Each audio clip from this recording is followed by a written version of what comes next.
Hey there, welcome to Papercraft Panda. In today's guided tutorial, I'm going to show you how to create a gorgeous, simple French link stitch journal, just like the one you see on the right. This tutorial is perfect for beginners or anyone who wants to make a book that lays flat. So here's the materials you're going to need. 32 sheets of text weight paper, but printer paper will work. 2 pieces, 120-pound or heavier double-sided decorative cardstock. You can find this at the craft store. Some cover stock for the end papers, 65 inches of 2 or 3 ply wax thinning thread, and a glue stick. Some recommended tools, your usual ruler, scissors, pencil. You're also going to need an awl, a bone folder, or you can use your fingertips, and some heavy books to press. If you're going to use wet glue, make sure that you have a paste brush, and for wet glue, I recommend Elmer's if you have it at home, or standard PVA. Alright, so let's start by folding up some signatures. To get started, go ahead and grab the 2 sheets of end papers. Mine are ivory, so they're just a little bit darker than the regular signature paper. Set it aside. And then I've broken out my paper into 8 stacks of 4 sheets each. So here's the first stack. Just going to make sure there are 4 sheets, and there are. I'm going to go ahead and fold this over using the fold down method. I line them all up at the same time with my fingertips. Then press using my thumb on the bottom right corner and smooth up with the bone folder. So I'm going to go ahead and repeat this process with the remaining stacks, and I invite you to go ahead and fold yours right alongside me.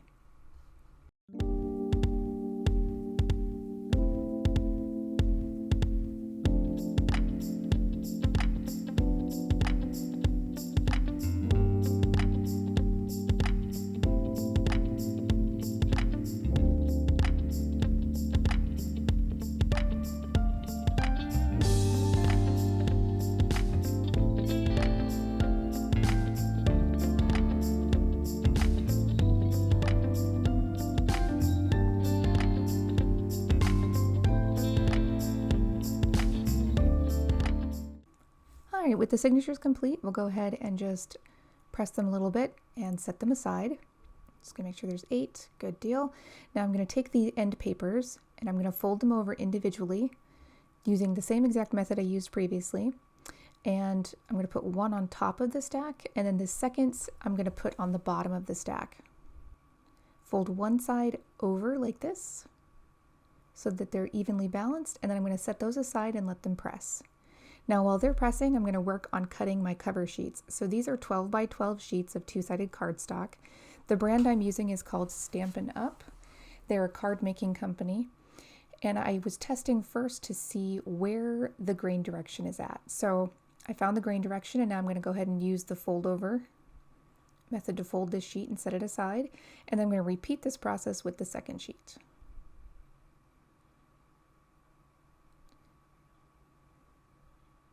Now once these are folded in half, I'll take them over to my cutter and I'll trim them down to size.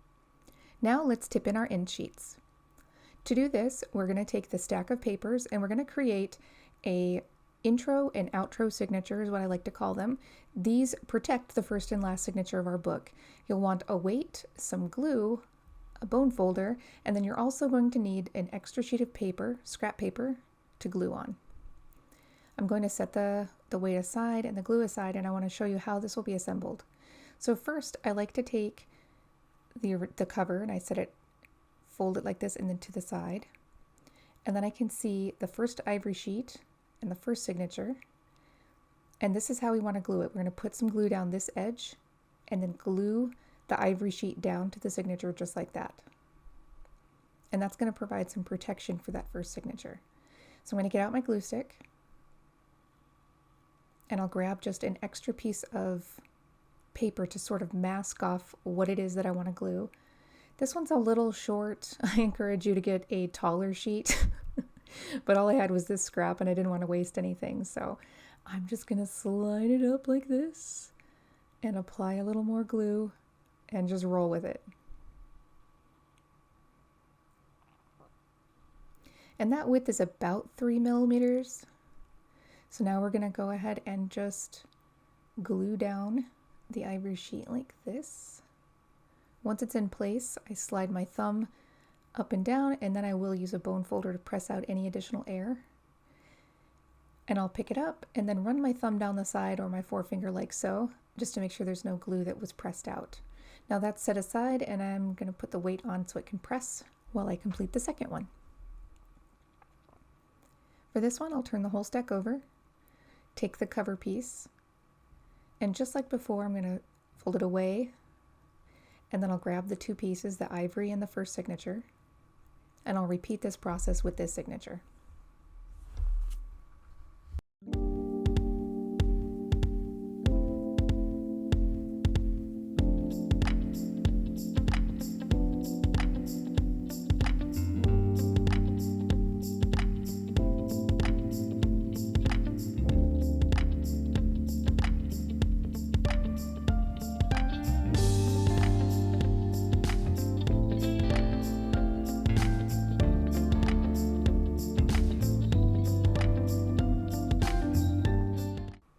Once we've tipped on the second end sheet, we're going to just set it aside. I like to put them spines toward each other and then the weight right in the center, and I leave it there for about 5 or so minutes. If you've got a book, that's better. You can use a book to press them down, totally fine. Now when putting these back together, I'm very careful. This one goes here, and then there's the back cover. Flip it over. There's our first signature and our front cover. Now that that's done, we have this completely assembled. I want to turn it over so you can see what it looks like here. And now we are ready to start punching. But before we can get into it, I want you to make a template that looks something like this. So I've taken a sheet of paper that is the same size as the sheets that I have already folded for signatures, and I've measured out in inches and in millimeters exactly where I want each of the punch holes to be. So I've put the details on this in the blog post, so you have exactly the measurements that you need, whether it's in inches or millimeters, it's up to you. And then we're going to start out by punching the first signature. I start with the back of the book and I work my way forward. So I'll go ahead and line up the template on the inside of this cover signature,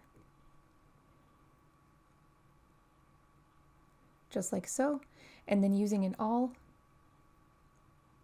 I will pierce through the spine at each of these locations. I like to punch first just to get the hole started, and then I will actually move the awl through the sewing section hole once I'm done. So I'll move the template out of the way, and then I will go ahead and just punch through each of those areas. And I'm using a tapered awl, so I am being very careful. I don't want it to go too far through, otherwise it will over widen the hole, and then that might look a little sloppy on the spine. So I'm just using care not to go too far. There we go. I'm going to turn that away and set it aside. I'll grab the first signature. You want to make sure that you do not punch inside of the ivory end paper. Instead, you want to open up the inside of the signature, line up your template, and then repeat the process using your awl.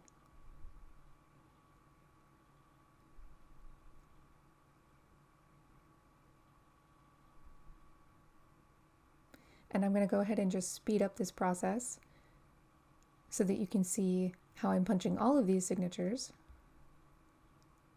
But I encourage you to slow the video down or stop so that you can catch up with where I'm at.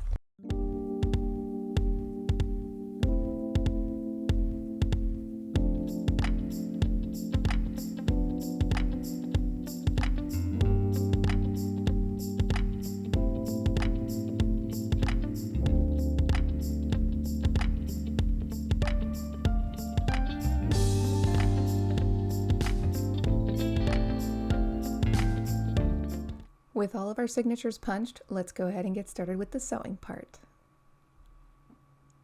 To sew, you want to start out by threading your needle. So I'm using a 3-ply waxed linen thread in a deep blue color. I like to use my awl to just flatten the tip of this thread, which can be a little thick, and flattening it makes it really easy to slide through the eye of the needle. So here's my curved needle, which I prefer to use, though you can also use a straight needle here if you'd like to. Just push this through the eye, and then I like to pull the thread through and up to the tip of the needle, or I will literally just stab it through the center of the thread, like so. There, so you can see it. And then I pull that down to the base, give a tug, careful not to pull it all the way off, and then once I've pulled it over the edge of the eye, I just give it a tug to tighten that down. Now that's the head of the book. This is the tail of the book. What you want to do is pick everything up except the first signature, fold it away from you, like so. And we're going to start at the back of the book, tail, and work our way forward. So the first thing is to run the needle into the signature in this very last tail station. Pull it through. And you want to keep pulling that thread until there's about 2 to 3 inches of like a little tail sticking outside the book. Careful not to pull it all the way through. And this is what it looks like here. I like to kind of fold it over so that it stays in place. About 2, yeah, mine's about 3 inches here. Then I'm going to open it up, slide the needle from the inside to the outside via the next sewing station up.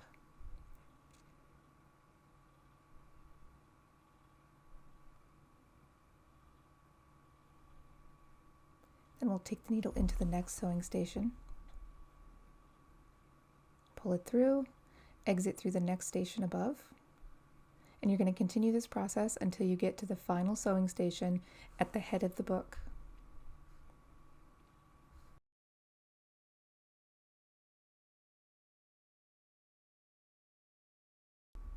Once you've reached the head of the book, go ahead and grab your next signature and lay it down just like this. Take the needle and feed it in through the sewing station at the head of that signature, so directly above the one you came out of. Then feed it into the next hole like so, and pull the needle and the thread all the way through. Now we're going to start creating the pattern by feeding this needle behind the thread and keeping it close to the sewing station directly below where you're at at present.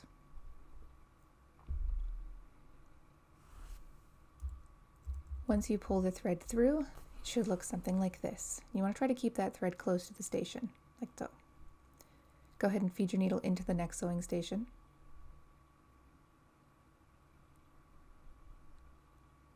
And then out.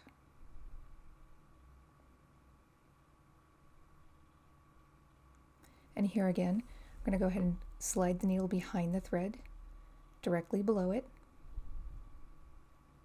and then back into the signature once more.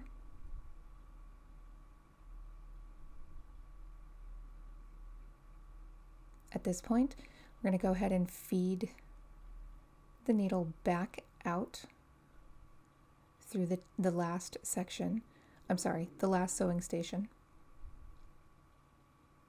like so. And once you pull the thread through, we need to secure it. So we're going to go ahead and just tie these two pieces together like this.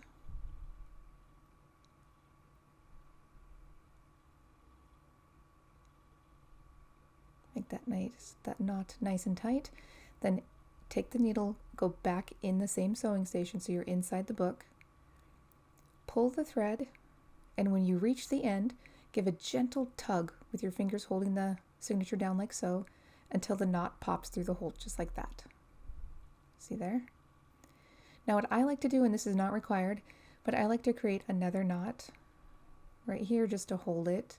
Again, not required. It does add a little bit of bulk, but I do this just because I usually make these books for my kids and they're a little tough with them. So I don't want them to fall apart, and this extra step seems to keep them safe for longer.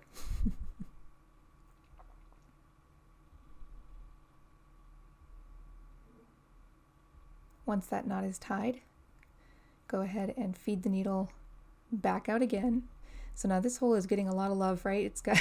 We've been out, in and out again, and so it might be a little stretched, and that's okay.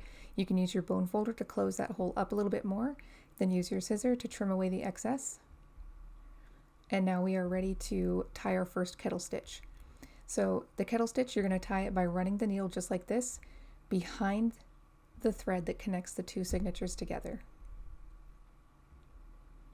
Pull it until we get this little loop, then run your needle up through the loop to form a knot.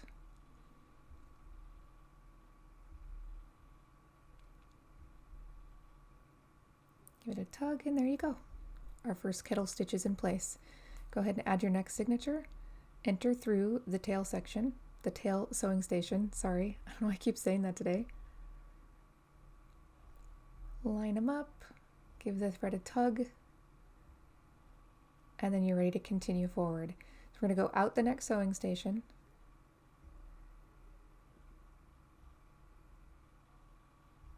And just like before, feed the needle behind the thread directly below the station you're in, like this.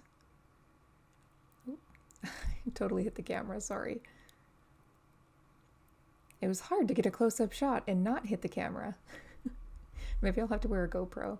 Anyway, so we're going to pull it down and through, and then we're going to go into the next station. As we pull this needle through, we're going to be pulling the thread up, which is starting to create the X pattern that is so characteristic of this type of stitch. So again, we exit, slide the needle behind the thread directly below it. When you slide it through, it's okay if that thread is pretty tight. You don't want the thread to be too loose, and you don't want it to be too tight, but it takes a while to figure out exactly what the tension is, so don't beat yourself up, just do the best you can. And then we're back in the section again and back out through the head. So at this point, we are going to create our next kettle stitch.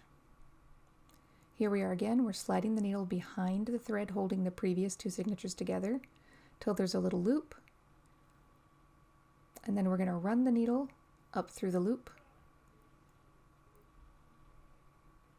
just like this.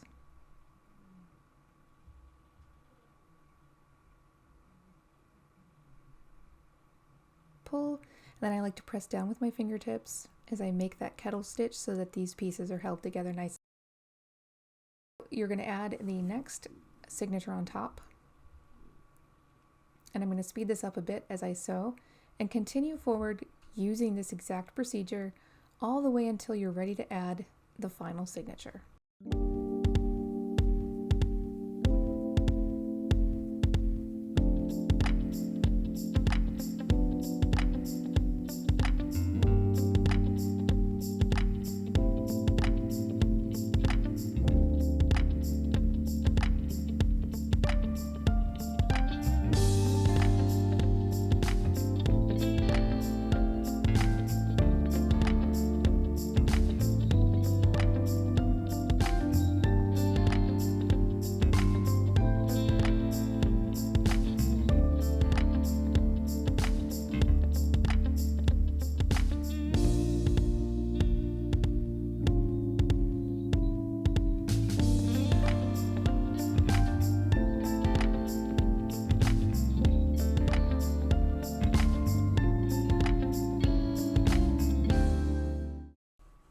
Now you've reached the final signature, we're ready to add it. So I'm going to go ahead and just bring the cover signature on top, and you want to continue forward the same way that you've been doing before.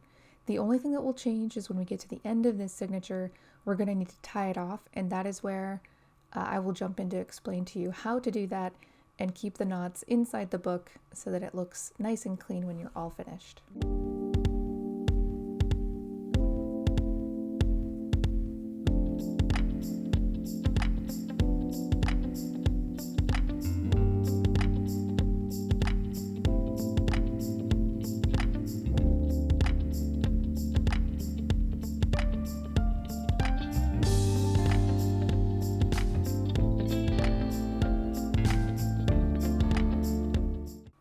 Once you reach the end, let's go ahead and create our kettle stitch.